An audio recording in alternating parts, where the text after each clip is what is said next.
Okay okay ഓക്കേടാ, മതിടാ, നിർത്ത.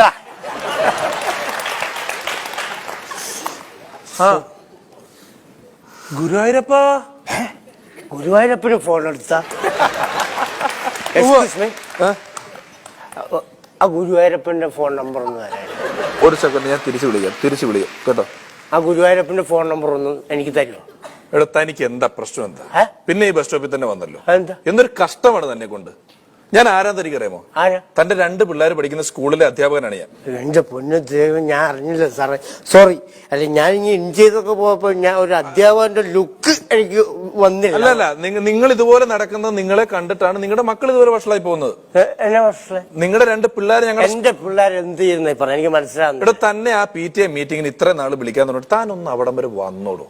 ഒന്ന് ഒരു ഉത്തരവാദിത്തമുള്ള തന്താന്നുള്ള തനിക്കൊന്ന് അവിടം വരെ വരാൻ തോന്നി? ഇതുവരെ സ്കൂളിൽ വന്നോ താൻ? അതിന് ഞാൻ പഠിത്തം നിർത്തിയിട്ട് കുറെ നാളാണ്, പിന്നെ ഞാൻ ഇതിന് അങ്ങോട്ട് വരുന്നത്. താൻ സ്കൂളിൽ വരുന്നത് അതിന് വേണ്ടിയല്ല, തന്റെ പിള്ളേരുടെ ശല്യം സഹിക്കാൻ പറ്റാഞ്ഞിട്ടാണ് തന്നെ ഞാൻ സ്കൂളിലോട്ട് വിളിപ്പിച്ചത്. എന്റെ പൊന്നു സാറേ, എന്റെ പിള്ളേരുടെ ശല്യം കാരണം ഞാൻ അങ്ങോട്ട് പറഞ്ഞു വിട്ടു. പിന്നെ അതും പറഞ്ഞു എന്നെ ശല്യം ചെയ്യില്ല പ്ലീസ്.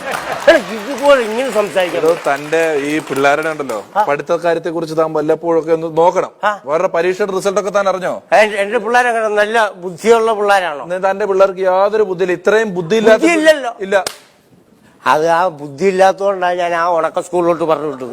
ഒരു ബ്രില്യന്റ് ആയിരുന്നെങ്കിലേ ഞാൻ വല്ല ഇംഗ്ലീഷ് മീഡിയത്തിലും പറഞ്ഞു വിട്ടാനെ. എടോ, തന്റെ കൊച്ചിന് ഈ കഴിഞ്ഞ ഓണപ്പരീക്ഷ സമയത്ത് വെറുതെ ഞാൻ ക്വസ്റ്റ്യൻ പേപ്പർ എടുത്ത് കൈയിട്ട് കൊടുത്തിട്ട് ആ വിട്ടുപോയ ഭാഗം ഒന്ന് പൂരിപ്പിക്കാൻ പറഞ്ഞിട്ട് പ്ലിന്തസ്യാന്ന് പറഞ്ഞിരിക്കുക. 2 പേരും വിട്ടുപോയ ഭാഗം പൂരിപ്പിച്ചില്ല. ഒന്നും അറിയില്ല അവർക്ക്. ഞാനൊരു കാര്യം കിട്ടെ, നിങ്ങൾ എവിടെ ഈ ക്വസ്റ്റ്യൻ പേപ്പർ അടിക്കാൻ കൊടുക്കുക? ക്വസ്റ്റ്യൻ പേപ്പർ നമ്മളല്ല, അത് ഗവൺമെന്റ് പ്രിന്റ് ചെയ്ത് തരുന്നതാണ്. അപ്പൊ ഗവൺമെന്റിനോട് പറയണം വിട്ടുപോയ ഭാഗം പൂരിപ്പിക്കാൻ. അല്ല, എന്റെ മക്കളല്ല ഗവൺമെന്റ് വിട്ട് അത് പൂരിപ്പിക്കുന്നത്. എടാ, ഗവൺമെന്റ് തെറ്റ് ചെയ്താൽ എന്റെ പിള്ളേരുടെ തലയ്ക്ക് വെക്കണം. അവരെ കുറ്റം ചാരേണ്ട കാര്യം എന്താ? കെമിസ്ട്രിക്ക് 10, മാത്തമാറ്റിക്സിന് 6, ബയോളജിക്ക് 7, ഫിസിക്സിന് 8. ഈ ബയോളജിക്കും കെമിസ്ട്രിക്കും റോബർട്ടിനും ഗിൽബർട്ടിനും ഒക്കെ എന്ത് കിട്ടുന്നത് എനിക്കറിയണ്ട. എന്റെ മോൻ സുമേഷ് അവൻ എന്ത് കിട്ടുന്നത് എനിക്കറിയാം. ഈ മറ്റുള്ള പിള്ളേരുടെ കാര്യം എന്നെ വിളിച്ചു പറയണം. കെമിസ്ട്രിയുടെ കാര്യം കെമിസ്ട്രി അച്ഛനെ വിളിച്ചു പറയണം. അല്ല, എന്നെ വിളിച്ചല്ലേ കെമിസ്ട്രിയുടെ. കെമിസ്ട്രിക്ക് അച്ഛനും അമ്മയില്ലേ? ഇതൊക്കെ എന്റെ നേരെ പറയേണ്ട കാര്യം എന്താന്ന്? ഈ കെമിസ്ട്രിയുടെ അല്ല, കെമിസ്ട്രി നല്ല ഏത് വിഷയം എടുത്താൽ എല്ലാ വിഷയം എടുത്താലും തന്റെ മോനോടെ നിസ്സാരമായിട്ട് ഞാൻ ഈ ഇടയ്ക്ക് ഒരു കാര്യം ചോദിച്ചു. നിന്റെ കയ്യിൽ ഒരു കൊല പഴമുണ്ട്, അതിൽ 60 പഴങ്ങളുണ്ട്. മാഷ് കൂടുതൽ സംസാരിക്കൊന്നും വേണ്ട. മാഷ് കാരണമാണ് എന്റെ മോന്റെ ഒരു വർഷം പോയത്. അല്ല, ഞാൻ എങ്ങനെ ഒരു കാരണം ഞാൻ ഫുൾ പറയട്ടെ. തന്റെ മോന്റെ കയ്യിൽ ഒരു കൊല പഴമുണ്ട്, അതിൽ 60 പഴമുണ്ട്. ഇതിൽ ഒരു പഴം ഞാൻ എടുത്ത് കഴിച്ചാൽ ബാക്കി എത്രയെന്ന് ചോദിച്ചിട്ട് തന്റെ മോൻ അറിയില്ല. തന്റെ മോൻ ഇത് അറിയാത്തത് കൊണ്ടാണ് തന്റെ മോനെ ഞാൻ തോൽപ്പിച്ചത് കേട്ടോ. എനിക്ക് വേണ ജയിപ്പിക്കാൻ. പക്ഷെ നിസ്സാരമായ ചോദ്യം, 60 പഴത്തിൽ നിന്നും ഒരു പഴം എടുത്ത് മാറ്റിയാൽ ബാക്കി എത്ര എന്ന് വെച്ചിട്ട് ഉത്തരം പറയാത്തത് കൊണ്ടാണ് അവനെ ഞാൻ തോൽപ്പിച്ചത്. അത് ശരി. അപ്പൊ നിസ്സാരം ഒരു പഴത്തിന്റെ പേരിലാണോ സാർ എന്റെ മോന്റെ ഒരു വർഷം കളഞ്ഞു? സാറിന് പഴം വേണമെന്ന് ഞാൻ ഒരു കൊല്ലം പഴം മേടിച്ചെന്ന് അറിയാം. ഇത്ര ആർത്തി പാടില്ല സാറ്. നാളെ ഇല്ല പിള്ളേരുടെ പഴമൊക്കെ മേടിച്ചിട്ടുണ്ട്. ഒരു അധ്യാപകന് ചേർന്നാണോ ഒരു പിള്ളേരുടെ പഴം മേടിച്ചിരുന്നത്? പിന്നെ അങ്ങനെ സംസാരിക്കുന്നത്? അല്ല, വേറെ എന്നാ സാറ് പറയുന്നത്? തേങ്ങ. ഇയാളെന്താ പച്ചക്കറിക്കടല്ലായിരുന്നോ? പഴം, തേങ്ങ, വേറൊന്നും ചോദിക്കാൻ. എടോ, ഞാൻ ചോദിച്ചു, ഒരു ചാക്ക് കെട്ടിൽ 10 തേങ്ങ ഇരിക്കുകയാണ്. ഈ 10 തേങ്ങ ഞാനൊരു 2 തേങ്ങ എടുത്തിട്ട് വേറൊരാൾക്ക് കൊടുക്കുന്നു. 10 തേങ്ങ 2 തേങ്ങ എടുത്ത് വേറെ ആൾക്ക് കൊടുക്കുന്നു. ബാക്കി എത്ര ഉണ്ടെന്ന് ചോദിച്ചപ്പോ ഉദാഹരണത്തിന് ആർക്കൊക്കെ ഇവർക്ക് ഞാനിപ്പോ ഒരു ഉദാഹരണം പറയും. ഇവിടെ ഒരു ചാക്കിൽ 20 തേങ്ങ ഇരിക്കുകയാണ്. ഞാൻ ഇതിൽ നിന്നും 10 തേങ്ങ എടുത്ത് സിദ്ദിഖ് സാറിന് കൊടുത്തു.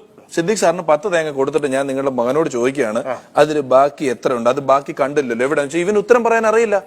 സൈലൻസ്. ഞാനൊരു കാര്യം ചോദിക്കും. ഈ ചാക്കിനകത്ത് തേങ്ങ കെട്ടിവെച്ചാരാ? ഞാനാണ്. ആണല്ലോ. അതിന്ന് ഈ 2 തേങ്ങ എടുത്ത് സിദ്ദിഖ് സാറിന് കൊടുത്താരാ? ആണല്ലോ. അപ്പൊ നിങ്ങളെ തേങ്ങ എടുത്ത് നിങ്ങളെ മറ്റുള്ളവർക്ക് കൊടുത്തിട്ട് എന്റെ മോനോട് ചോദിക്കേണ്ട കാര്യം എന്താണ്? നിങ്ങൾ തെറ്റിയത് നിങ്ങൾ എന്റെ മോന്റെ തലക്ക് വെക്കേണ്ട കാര്യം. നിങ്ങളുടെ തോന്നിയാസത്തിന് കൂട്ടിക്കാനല്ലേ എന്റെ മോനെ ഞാൻ സ്കൂളിൽ വിടുന്നത്. നിങ്ങൾ ഓരോ തെറ്റിയത് എന്റെ മോന്റെ തലക്കുന്നത്. നിങ്ങൾക്കുണ്ടല്ലോ എന്റെ പിള്ളേരോട് ഈഗോസാ. എനിക്കോ? തന്റെ കാണാൻ കൊള്ളാത്ത പിള്ളേരോട് എനിക്ക് ഈഗോയാ?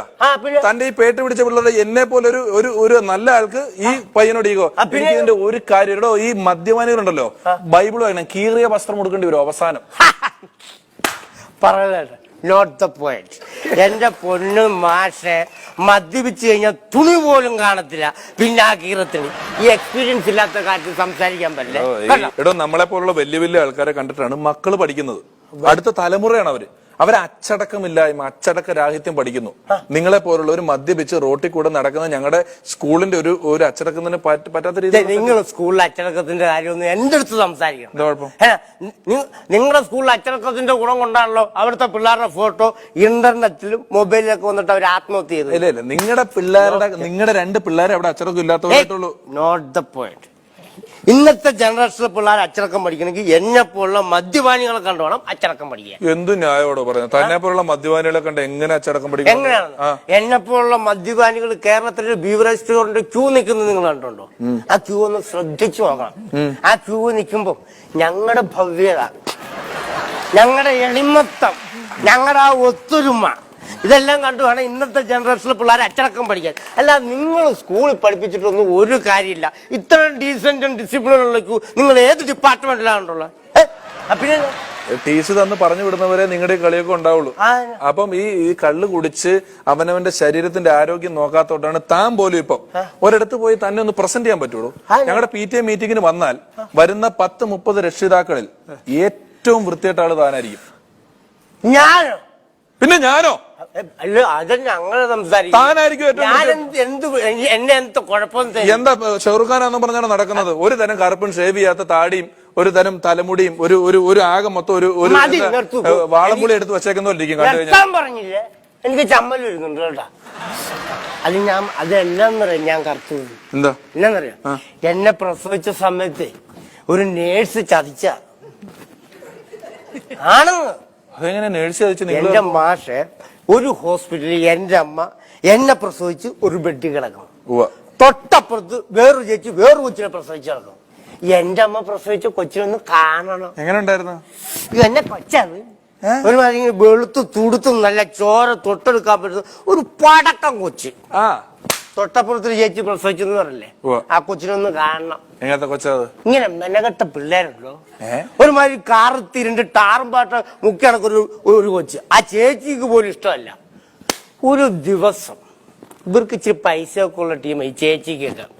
ഇവര് നേഴ്സിന് പൈസ കൊടുത്തിട്ടാണെന്ന് തോന്നുന്നു. ആ നേഴ്സ് ഇങ്ങോട്ട് വന്നിട്ട് എന്റെ അമ്മയുടെ അടുത്ത് കിടന്ന വെളുത്ത കൊച്ചിനടുത്ത് ആ ചേച്ചിയുടെ അടുത്ത് കിടത്തിട്ട് ആ ചേച്ചിയുടെ അടുത്ത് കിടന്ന കറുത്ത കൊച്ചിനടുത്ത് എന്റെ അമ്മയുടെ അടുത്ത് നിർത്തി.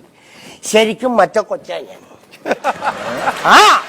ഈ നേഴ്സെടുത്ത് മാറ്റുകൊണ്ടല്ലോ ഞാൻ കറുത്തു. അല്ല, ഇന്നും ഞാൻ നല്ല പടക്കലായിട്ട് വെളുത്തിരുന്നേനെ, അറിയാം. പിന്നെ